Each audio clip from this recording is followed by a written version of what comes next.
Alright, so this is a suggestion via Discord. The name of the video is how the southern border sees surges of global migrants.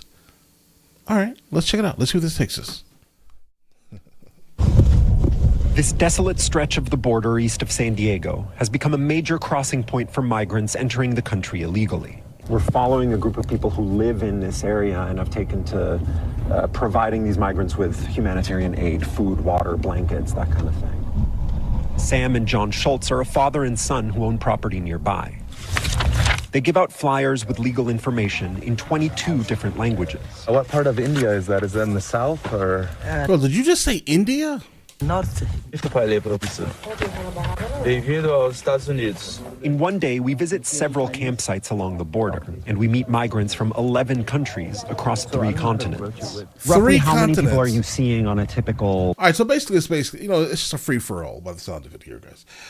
If we're getting people from multiple continents, then everyone knows that our borders are just open and you can just come. And we'll basically pay for your life. In countries across 3 continents. Roughly how many people are you seeing on a typical day? Altogether, yeah, I would probably say on average about 100 nowadays. And where are they coming from? All over the world. Central America, South America, Africa, Eastern Europe, China, India. The nature of migration to the U.S. border is changing. Before the pandemic, nearly 9 out of 10 migrants came from the 4 countries closest to the southern border. Right. Now, for the first time ever, the majority come from elsewhere, from more distant countries in the Americas, or from as far away as Africa and Asia. We have the world at our doorstep, in spite of our efforts to shut the door. CBP or the Mexican authorities come, plug up the hole with barbed wire, and then the smugglers just come and snip it open again. It's happened over and over, and it'll keep happening. Near this gap, we see about 30 migrants, all from China, walking into the U.S. Last year, 37,000 Chinese citizens crossed the border, according to Customs and Border Protection, 10 times as many as the year before. A lot of the migrants that we've tried to approach are extremely camera shy. They're really nervous. Several groups have literally run away from us when we approach them. That's what these guys are doing right now. We find one man willing to talk. How long have you been traveling? Oh, traveling. 42 days. Why did you leave China? Freedom. Was there something specific that happened? Yes. COVID-19. My work. Guys, okay, perfect. He said the 19. The interesting thing about this statement here is that I'm going to always consistently say this same thing. When it comes to why a lot of these people are coming to this country, if it's bad for us here, and everyone backs their currency off of our dollar, imagine how bad it is now for everyone else from countries that back their currency off of our dollar. That is the reason. This is why they're coming. But we cannot. Guys, we just can't take this anymore, bro. Right? I mean, we as Americans, for example, I'm trying to be as tactful as humanly possible. This is why I'm kind of trying to slow it down a little bit here. But if the economy is terrible for us, imagine how bad it is for them. But that still, unfortunately, is not our issue, guys. Right? We cannot take the world's population into the United States of America. We cannot. Work gone. What was your work? What did you used to do? Engineer. Electronic engineer. How are you? Homeland Security Secretary Alejandro Mayorkas telling me this new era of migration is taxing a system that was already overwhelmed. Is the U.S. immigration system that you run, as it exists today, capable of handling this? The system has been broken for decades. We have a system that was last modified in 1996. We're in 2024 now. The world has changed, not only in terms of migratory patterns, but our markets, our economy has changed dramatically. Among those changes, a devastating global pandemic and a booming transcontinental industry of smugglers fueled by digital technology. For thousands of dollars, they guide migrants halfway across the world. Once here, migrants can count on a system at the breaking point. We cannot process these individuals through immigration enforcement proceedings very quickly. It actually takes sometimes more than 7 years. People consider, well, wait a second, if I arrive, I can actually stay for multiple years, work, and years pass before the time of removal actually arrives. That's just untenable. Even if they do get a deportation order, deporting this many people to such faraway countries is extremely expensive. And some countries, including China, don't want even them back. accept deportees, making this a reality unlikely to change anytime soon. And that's why there are so many Chinese people coming, because they know America's generally not going to deport them and leave them stateless. Where else can they go? They just end up staying. Any person on American soil, and it doesn't matter how they got there, is allowed to start due process on an asylum case.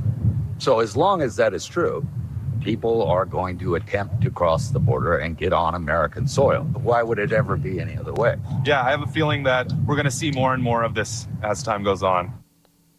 All right, David Noriega joins us tonight from Los Angeles. David, a lot of great reporting in that story, including that fact that China will not take some of those people who are deported from the U.S. back to their own country. You touched on this bit in your piece, but can you elaborate on why this new pattern is causing such a strain on border officials?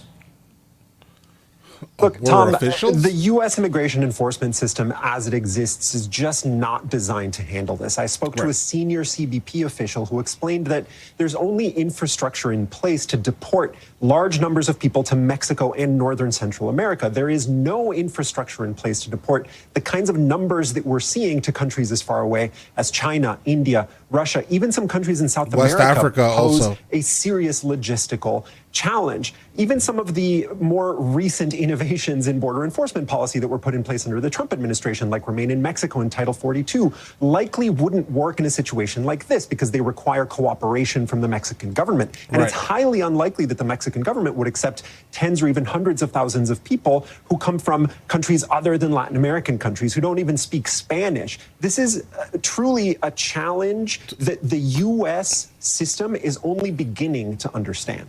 Tom? Thanks for watching. And guys, and that's why I'm going to always land here. Mexico doesn't want them in their country. So they have no problem allowing them just to basically infiltrate ours. But that's not okay. But yet, what are we doing to Mexico in result of that? I think the big thing, or the big takeaway here, is that we just need to start some type of sanction type activity towards Mexico. That's it. That's where we are. That's where we are. You guys keep sending me these videos. Some brand new information is coming out. I love the new information. I love the overall thought from multiple different sources and things like that. But at the end of the day, we need to start sanctioning Mexico. That's just where I'm at. They are purposely allowing them to come into their country, basically unchecked through some type of cartel, most likely, and then straight to our border just to infiltrate us. I'm not saying the word invade because I don't think that it's absolutely an invasion. It looks like one, I'd say, right? But I think invasion kind of denotes a different type of feeling, right? But I will just say infiltrate. I'll just say that, right? Because that's what it feels like that's what's happening here. They're flooding the cities, and people are wondering, for example, why house prices are not dropping or rental prices are not dropping. Why would they? We're getting a gigantic influx of new people of age to basically own and rent. Keep this in mind here. That's flooding the United States of America, and also now looking for housing. Right? So house prices, why would they go down? There's too many people now. Right? There are way too many people. Why would things get cheaper? Why would inflation get fixed now? There's too many people searching for the same thing everyone else is searching for. Supply and demand, I guess, right? So I guess just expect things to get a lot more expensive. And I'm also glad that the migrant that answered the question here from China, stating why exactly did he leave? He said, number one, he said freedom. Number two, he then said the 19 incident, right? I'm glad that he pointed that out because that wrecked basically the world. Like that one incident. Like if you want to know how fickle the world's economy was, close everything down in multiple countries around the world for a year. And this is the repercussion of this, right? Because if America basically got obliterated during that time, where we started printing a ridiculous amount of money just to kind of save companies and businesses and banks, etc., right? Imagine how things were in the third world. All right. But all right, listen, you guys all have an absolutely amazing day. Enjoy your day thoroughly. Definitely keep sending me some more of these videos, guys. I absolutely love encountering this. I think it's given an insight to many people. And again, I was one of these people that definitely needed insight because, bro, before all these videos you guys been sent to me, specifically this month, I probably would have been like, yeah, I don't know.